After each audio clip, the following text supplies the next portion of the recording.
Nous allons passer aux deux actions transversales Magis. J'avais mis un ordre qui est pas. Bon, c'est à vous de me dire. Donc là, on a tout le monde présent. Donc il y a Carmen, il y a Solène, il y a Nathalie. Dans l'ordre d'entrée en scène sur le programme, j'avais mis Solène, ensuite Nathalie, puis Carmen. Euh, mais je me demandais si Carmen, toi, dans ton axe transversal, tu es toute seule.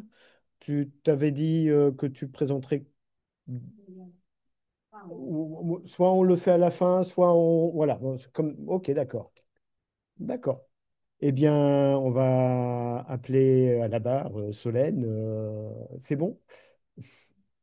Allez, je te laisse. Je ferme mon micro parce que sinon ça va résonner.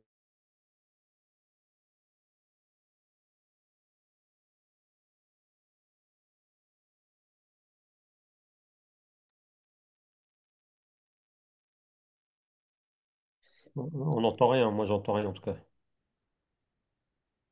Ok, du coup bonjour à tous. Du coup je suis Solène Tuel, je suis en troisième année de thèse au LASTIG à l'IGN ENSG. Donc je vais vous présenter mon travail de thèse, alors plutôt une partie de mon travail de thèse qui porte sur le peuplement automatique de graphes de connaissances géohistoriques à partir des registres du cadastre napoléonien numérisé.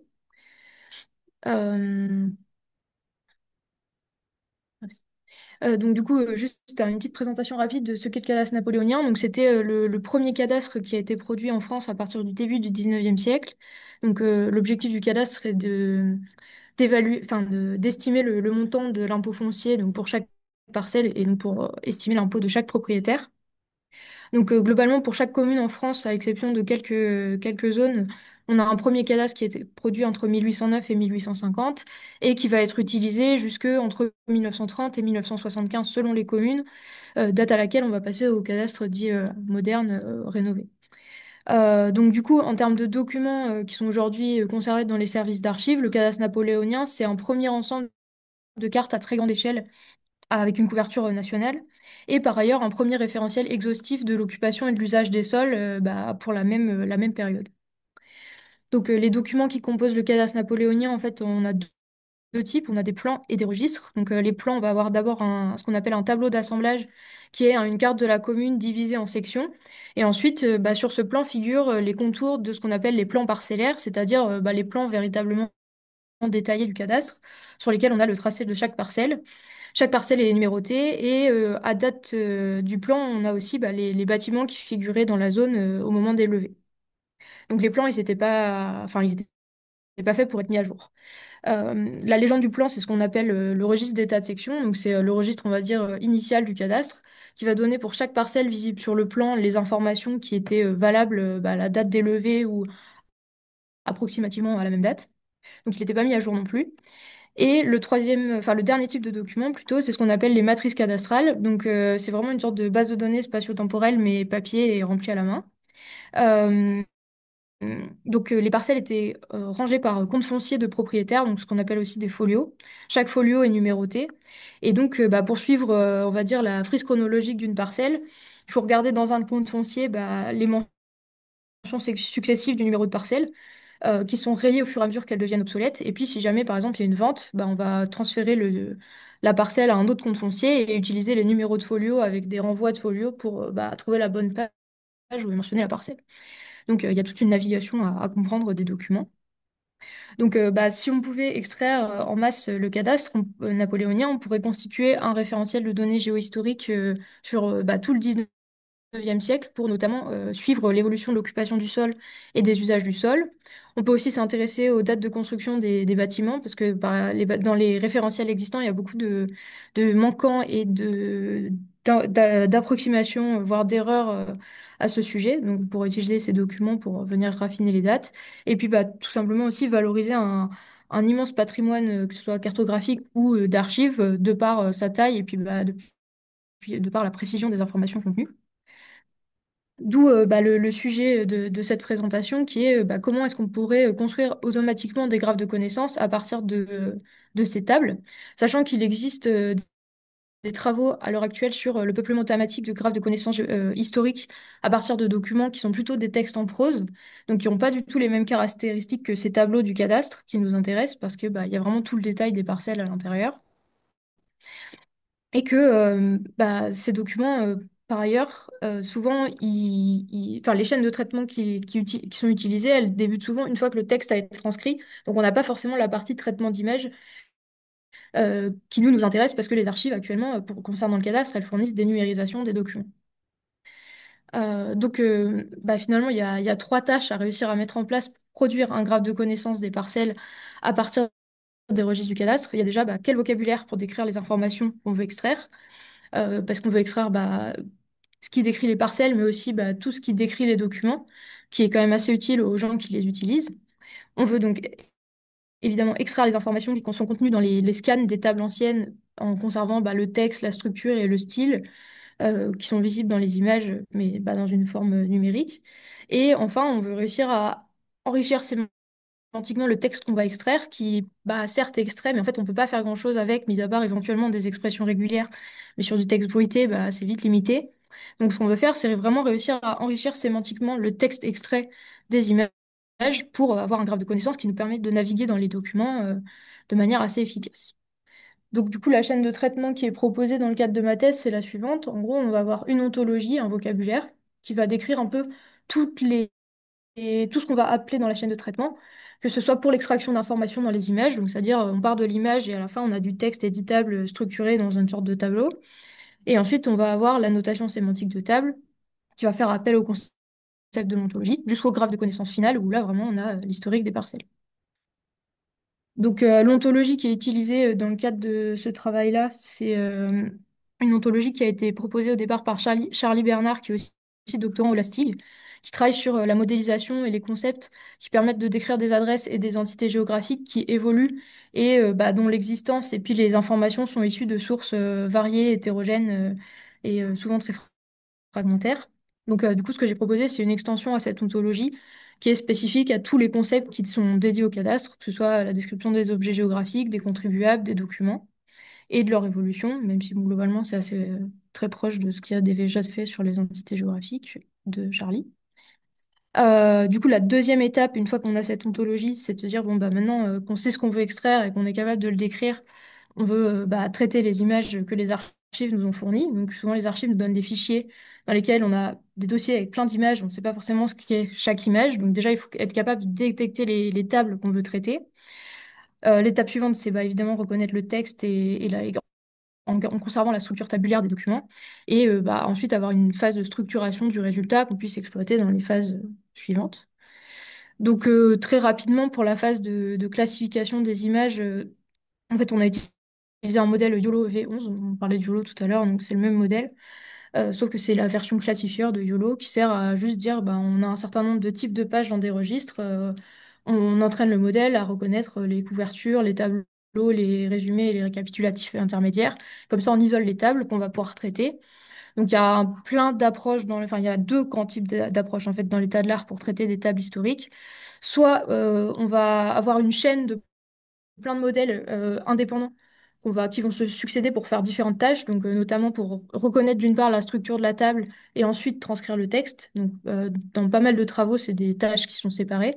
Donc ici, par exemple, l'idée c'était de détecter les lignes, de transcrire le texte et d'avoir un caractère spécial qui matérialise la séparation de la ligne entière en cellules. Il y a aussi des travaux qui portent sur plutôt segmenter les colonnes et les fragments de texte et reconstituer les lignes après coup. Mais dans tous les cas, là, on a plein de modèles séparés qui vont agir à chacun faire une tâche pour, à la fin, reconstituer la structure du tableau tout en ayant transcrit le texte. C'est pas ce type d'approche-là qu'on a conservé parce que le problème, c'est qu'on va transmettre beaucoup d'erreurs d'une étape à l'autre. Et donc, assez vite, on peut être pénalisé si on a des tables très complexes. Donc, ce qui a été retenu, c'est l'utilisation d'approches dites end-to-end, c'est-à-dire que dans ce cas précis, le modèle qu'on utilise, qui s'appelle Dan, en fait, il va extraire la structure et le texte en même temps, au niveau page entière, ce qui permet non seulement de garder la structure du tableau entier page par page, mais en plus d'exploiter, quand le modèle lit une ligne, il va pouvoir exploiter tout le contexte qui est avant et après. Et dans ces types de tableaux-là, on a par exemple beaucoup de idem. matérialisés par tout type de symboles très variés, et ben, le fait d'avoir un modèle qui peut extraire à l'échelle de la page, ça lui permet de s'appuyer sur le reste du contexte pour compléter l'information, ce qui est quand même assez pratique. Ça permet de comprendre pas mal de choses. Donc l'idée, c'est d'avoir ça pour l'application sur le cadastre. Donc, bah, évidemment, pour entraîner des modèles comme Dan, il faut évidemment annoter des données pour avoir un jeu de données d'entraînement pour entraîner le modèle. Donc, c'est là où on a fait un premier lien entre le modèle d'annotation image et l'ontologie. C'est-à-dire que quand on a choisi les colonnes du tableau qu'on voulait extraire, on sait que dans ces colonnes-là, à l'étape d'annotation sémantique de table, on attendra un certain type d'entité, par exemple. Donc, par exemple, les colonnes rouges, c'est les colonnes des propriétaires. On sait que là, on attendra des contraintes, des contribuables, globalement. Euh, Dans notre jeu de données, on a trois types de tableaux préimprimés d'état de section du cadastre, euh, ce qui permet d'essayer de gérer un peu la variabilité des structures des registres qui vont changer. Là, on est pourtant dans un seul et même département, mais en fait, on a le même registre avec les mêmes informations, mais pas tout à fait la même mise en page. Donc, on veut un modèle qui soit capable de gérer ces variations-là. Donc, ça, c'était un peu les deux grands principes de la notation de données. C'était le lien avec l'ontologie et le fait de gérer la variabilité de structure de table. Donc, on a un dataset qui a été produit qui compte 140 images qui ont été annotées manuellement. Donc, les annotations, globalement, elles ressemblent à ce que vous avez là. Donc, c'est le texte, il n'y a pas d'interprétation du texte dans les annotations. On va juste avoir inséré des tokens spéciaux pour essayer de garder un petit peu la mise en forme. Donc, par exemple, les petites flèches hautes et basses, c'est pour dire que c'est un exposant en fait. Parce que ça, souvent, ça aide à comprendre que c'est du texte abrégé et que bah, potentiellement, plus tard, ça peut nous servir. L'idée, c'est aussi de garder, par exemple, les zones de texte barrées. Donc, par exemple, c'est le cas de jardin et verger là, dans les troisième, quatrième ligne. Donc voilà, on a essayé d'insérer ce genre de choses. On a entraîné le modèle. Donc, le code est maintenu par Teclia aussi, on en parlait tout à l'heure. Et l'outil d'annotation, c'est ArcIndex et Calico, comme on en a parlé aussi. Sur le jeu de données de test, le pourcentage d'erreur par caractère, il est de 35%. Alors ça semble beaucoup. En fait, ça ne veut pas dire grand-chose parce que c'est extrêmement variable d'une page à l'autre et d'un registre à l'autre. Donc il y a des registres où il y a beaucoup de trous, de tâches, la numérisation n'est pas de bonne qualité, tout ça. Bon bah là, il n'est pas bon le modèle. Des registres où la structure est régulière, où la séparation des lignes se fait bien, tout ça, les résultats ils sont plutôt intéressants. Donc en fait, il faut plutôt regarder par registre que par enfin, métrique globale. Donc tout ça, ça nous permet d'avoir un tableau de texte éditable qu'on va vouloir annoter parce que, bah, comme je disais tout à l'heure, avec ce type d'annotation, on ne va pas forcément très loin. On ne peut pas cliquer sur un item du tableau et avoir le lien qu'il peut avoir avec d'autres documents, avec d'autres éléments du registre. Donc c'est pour ça qu'on a proposé d'appliquer la tâche d'interprétation sémantique de table, qui est très utilisée en web sémantique, à des tables historiques issues d'extraction d'informations dans des images. Donc, globalement, dans le domaine du web sémantique, l'interprétation sémantique de table, c'est la tâche qui consiste à prendre des tables web, des tables HTML, des tables Wikipédia qu'on va avoir scrappées sur Internet, et de venir les taguer avec des entités qui viennent de graphes de connaissances généralement encyclopédiques comme Wikidata, qui est le graphe de connaissances associé à Wikipédia, pour permettre d'enrichir le contenu du tableau. Donc ici, c'est des exemples avec des matchs de foot. Donc on va annoter les cellules avec des entités, on va annoter les colonnes avec des types d'entités, on va annoter les propriétés qui lient deux colonnes de la table pour savoir quelle est la relation entre les entités qui sont dans ce tableau. On peut aussi associer la table avec une entité en disant là, la table, en fait, c'est les matchs de l'Euro de football 2008. Ou alors dire, en fait, une ligne de tableau, ça correspond à un type d'entité et cette entité, c'est telle entité. Donc normalement, c'est beaucoup utilisé sur des tables web, pas trop sur des tables historiques. Donc nous, on a proposé de l'utiliser sur des tables historiques en se disant, en fait, nous, ce qu'on veut, c'est annoter les adresses des parcelles, les contribuables, la nature de la parcelle. On sait qu'une ligne dans un état de section, ça va être une parcelle. Donc on peut faire un peu la même chose avec notre table historique. Donc par exemple, ici, on voudrait annoter la nature de la parcelle avec des concepts de nature qui sont dans l'ontologie, qui viennent du cadastre actuel, en fait, qui ont été ajoutés dans l'ontologie à partir de ce qu'on trouve dans les taxonomies de cadastre moderne. Donc tout ça, c'est fait avec des comparaisons de chaînes de caractères. C'est des algorithmes vraiment assez simples. Mais ça permet de venir récupérer des concepts et ensuite de facilement faire une requête disant en fait, je voudrais toutes les parcelles où il y a une maison. Euh, Sans avoir besoin d'utiliser des expressions régulières qui récupèrent maison et toutes ces abréviations différentes. On a un deuxième cas qui est un petit peu plus complexe, c'est celui des entités qui n'existent dans aucun graphe de connaissances existant. Parce que, bah, évidemment, les contribuables du 19e siècle, ils sont dans aucun graphe de connaissances existant, les adresses pas trop non plus. Donc là, ce qu'on a fait, c'est que pour les contribuables, en fait, on sait que les contribuables, généralement, ils vont apparaître une à n fois dans la table. Donc ce qu'on a fait, c'est qu'on a un petit peu plus structuré la chaîne de caractères qui décrit le contribuable avec un modèle de reconnaissance d'entité nommée qu'on a entraîné exprès pour. C'est un modèle Camembert, pour ceux qui connaissent. On a comparé les propriétés bah, de toutes les mentions de contribuables ensemble. Ça nous a permis de faire des groupes de mentions qu'on a considérés comme suffisamment similaires pour créer une seule entité de notre graphe de connaissances pour les X mentions dans la table qui semblaient être la même personne. Donc, par exemple, ici, on a Vigoureux François qui est mentionné 3 fois dans l'état de section. On a créé une seule entité de contribuables pour Vigoureux François Vigneron à Marolles-en-Brie, dans le Val-de-Marne, qu'on va ensuite ajouter à notre graphe de connaissances et qu'on pourrait réutiliser si on est à noter d'autres registres de la même commune, par exemple. Et ça nous permet de chercher toutes les parcelles qui lui appartenaient ou pour lesquelles il était redevable de l'impôt. Donc tout ça, ça nous permet d'initialiser un graphe de connaissances des parcelles à partir de l'état de section. Donc le registre initial, ça veut dire qu'on gère qu'une seule date pour le moment. Pour évaluer ce travail-là, ce qu'on a fait, c'est qu'on a fait un graphe de connaissances à la main pour une section d'une commune pour voir bah, la différence entre ce qu'on obtient avec toute notre chaîne de traitement et bah, ce qu'on aurait fait manuellement. Donc globalement, sur les instances d'objets, on a 87% de taux d'accord entre le graphe produit automatiquement et le graphe produit manuellement. 78% sur les relations entre instances, et puis on retrouve 87,3, je crois, des propriétés qui servent ensuite à décrire une instance de classe. Donc on a des instances de classe pour lesquelles bah, notre graphe il est hyper complet, c'est celles qui viennent des métadonnées d'archives, parce que bah, là c'est un processus qui est très, très contrôlé, donc il n'y a pas trop d'erreurs possibles. Sur les parcelles, en fait, on a assez peu d'erreurs sur la création des parcelles, parce que la segmentation des lignes, en fait, elle s'est plutôt très bien passée dans le cas de Léo Rose, il n'y a pas eu trop de manquants. Il y a 19 lignes manquantes, mais certaines parcelles en fait figurent pas sur le plan. Donc quand on fait le lien entre le plan et le tableau, c'est en fait transparent, on s'en rend même pas compte. Il y a quelques erreurs de lignes principalement que le modèle n'a pas détectées. Donc si on regarde ce que ça donne sur une carte, ici c'est les natures de parcelles de la section. Donc ici on a ce qu'on a fait avec le gold standard et l'autre les prédictions.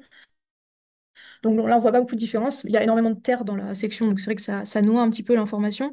Mais globalement, en fait, les cas où ça s'est mal passé, c'est soit des cas où bah, la phase de liage entre la nature qu'on attendait et la nature qui a été choisie par le modèle, enfin l'algo de matching n'a pas marché. Soit des cas où vraiment le texte était très bruité. Par exemple, ici, le texte était TP 390 parce qu'il y avait certainement un numéro dans la colonne d'à côté. Et du coup, bah, c'était TP pour terre plantée. Et en fait, après 390, dans la colonne d'à côté, il n'a pas vu. Bon, bah voilà, là, ça s'est mal passé. Mais globalement, ça nous permet quand même de retrouver bah, une grande partie de la nature du sol, de la zone. Donc ça, c'est plutôt intéressant. Et après, par contre, bah, il faudra encore raffiner les processus de liage qui, pour l'instant, sont assez simples pour avoir un matching des natures qui se passe mieux et peut-être moins rater les natures de parcelles un petit peu plus rares, on va dire. Voilà, donc ça c'était la présentation de la chaîne de traitement. Donc l'idée c'est de lier l'extraction d'informations et la notation sémantique de table ensemble appliquée à des tables historiques. Et donc ici c'était les registres cadastraux. Donc on a pu faire une évaluation avec les registres d'état de section qui sont plus simples à gérer que les matrices cadastrales. Mais par contre, évidemment, si on voulait avoir l'évolution des parcelles dans le temps, il faudrait avoir un modèle qui gère l'extraction d'informations dans les matrices. Donc un jeu de données ou plusieurs pour entraîner un modèle d'extraction dans les matrices. Donc ça demande bah, de la notation manuelle, c'est indispensable. La chaîne de traitement, elle est toujours guidée par l'ontologie Pegasus qui a été proposée bah, par Charlie et complétée avec les données sur le cadastre. Donc ici, vous avez un exemple de ce qu'on a pu tester quand même avec un algo de peuplement de graphes multidate avec des fragments de mentions de parcelles qui avaient pour le coup été extraites à la main dans des matrices cadastrales dans une petite zone de Paris. Donc on arrive quand même à une fois qu'on a les informations, on arrive à refaire la frise chronologique des propriétés de chaque parcelle. Mais pour ça, il faut avoir les données qui ont été extraites. Et une rapide évocation quand même du travail qu'on a fait aussi sur les plans. Donc on a encadré une stagiaire l'année dernière, Assia Ahmed Abdi, qui a travaillé sur la détection de texte dans les cartes. Ça nous a permis d'amorcer un petit peu des stratégies pour faire de la détection dans les plans. Donc bah, on a aussi testé des choses avec Sam, en fait, qu'on n'a pas encore abouti, mais c'était assez intéressant. Et on a participé là depuis 2 ans à organiser une compétition MapTex pour la conférence IGDAR, donc c'est la conférence internationale en analyse et reconnaissance de documents, pour laquelle on a proposé un jeu de données de cartes annotées de cadastre napoléonien. Donc il y a 350 fragments de cartes, je crois. Et on a aussi fourni des données synthétiques qui ont été faites à partir de données géographiques de l'IGN actuelle. Donc c'est pas de la génération de cartes sans aucune logique géographique.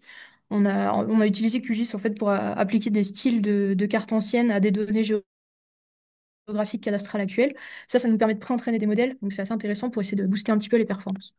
Voilà, donc il y aurait plein de travaux encore à mener sur toutes ces tâches-là, mais bah voilà, c'était un petit aperçu des informations. Et du coup, ce que je viens de présenter là, en fait, c'est expliqué en détail dans un article qui vient d'être accepté pour la conférence en théorie et pratique des librairies, des instituts patrimoniaux, donc c'est TPDL. Donc l'article va être sur HAL bientôt et il est sur GitHub. Voilà, merci de votre attention. Eh bien, merci beaucoup, Solène, pour cette présentation. Alors, effectivement, pour avoir travaillé dans le cadastre napoléonien avec Barthélemy, ça résonne beaucoup. Euh, du coup, oui, oui, il y a Ah, pardon. Tchouk, tchouk, tchouk. Merci beaucoup. Euh, eh ben, il n'y a plus qu'à développer ça sur les autres départements, du coup. Non, alors il y a des choses intéressantes. Les compétitions d'annotation, c'est ça, hein, non, c'est. Voilà. Pourquoi pas le proposer dans le cadre de consortium ou je sais pas, ou il y a peut-être des choses